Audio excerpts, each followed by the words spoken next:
In Grand Rapids federal court yesterday, a judge handed down the nearly 16-year sentence to 47-year-old Danny Trevino, a man who called himself the professor of pot.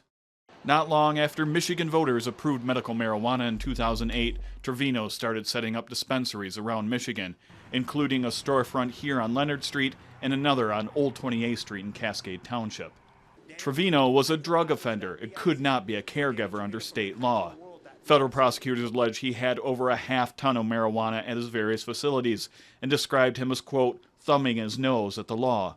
Former U.S. Attorney Patrick Miles says that's the kind of behavior that will get you noticed by federal authorities.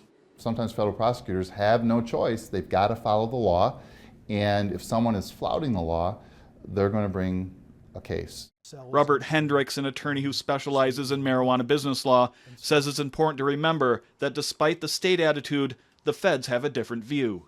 Virtually all marijuana activity violates federal law today, as it did for the last 50 years under the Controlled Substances Act. While the sentence against Trevino seems harsh, federal sentences tend to be long.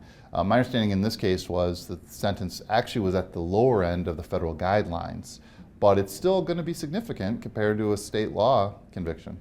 Enforcement of criminal marijuana laws ultimately will work to the benefit of the state-regulated legalized industry. In the end, the federal government at this point is not looking to make arrests in states with decriminalization.